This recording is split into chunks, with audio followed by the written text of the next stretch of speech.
Dans la chaleur rouge du cuivre et la poussière d'une ville à mutation, l'université de Likasi, 15 ans d'existence, avance avec ambition, mais trébuche encore sur l'essentiel. Des salles bondées, des bancs absents, des rêves contraints de rester debout. Mais ce vendredi, le décor a changé. Sur l'esplanade centrale, 250 bancs flambant neufs ont été livrés par le service national devant cadres, étudiants, autorités académiques et riverains. Une opération chirurgicale, troisième du genre, après l'UNILOU et l'ISP, dans le cadre de la campagne nationale de réhabilitation de l'école publique. Dans un discours tout en justesse, le recteur Louis Mpalambaboula a salué Nkasongo Kabwik, un oiseau rare, porteur d'un souffle nouveau pour cette université en quête de dignité.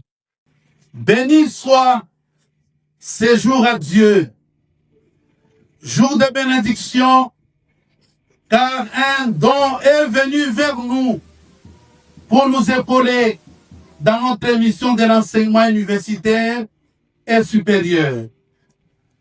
Mes remerciements et ma gratitude à son Excellence Félix Antoine Tshisekedi Tshilombo, qui, jour et nuit, se bat sur tous les fronts grâce à sa diplomatie agissante pour sauvegarder l'intégrité de notre territoire national et qui a trouvé en la personne du commandant du service national, le lieutenant-général Kasongo Kabwik Jean-Pierre, l'oiseau rare pour matérialiser sa vision sur l'éducation.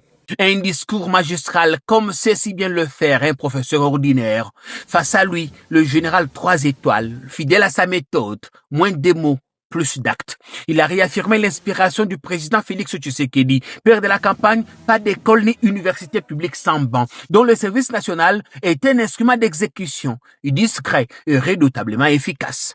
Après l'université et l'Institut supérieur pédagogique de Lubumbashi, le service national intérieur de notre séjour à l'université de Likasi, dans la province du Haut-Katanga. C'est sur l'instruction stricte et à l'exécution de l'ordre du commandant suprême des forces armées de la République démocratique du Congo, de la police nationale congolaise et du service national, que le service national vient doter en banc pupitre les établissements d'enseignement supérieur et universitaire, ainsi que de l'enseignement primaire et secondaire du Grand Katanga. Cette opération dont le but est d'améliorer les conditions d'accueil et d'études dans nos écoles, instituts supérieurs et universités, a commencé à Kinshasa avant de s'étendre dans les provinces. Quelques heures plus tard, le cortège file vers l'Institut supérieur pédagogique et technique de Likasi, un lieu hautement symbolique. C'est ici que Kasongo Kabwik décrocha son bac il y a près de 30 ans.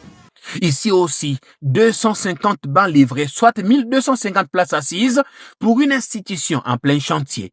Ces 250 bancs d'une capacité d'accueil de 1250 places permettront à nos étudiantes et étudiants d'étudier dans des conditions confortables, en étant assis, bien que la révolution numérique détache les humains de l'appartenance à un sol, à un locatif et à un collectif, dans un auditoire ou un amphithéâtre. Plus qu'un geste logistique, c'est un acte fort.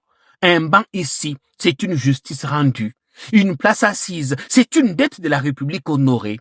En somme, en l'espace de 2 mois, le service national a livré près de 5000 bancs aux écoles et universités publiques du Haut-Katanga. Une offensive sociale silencieuse, mais largement déterminante.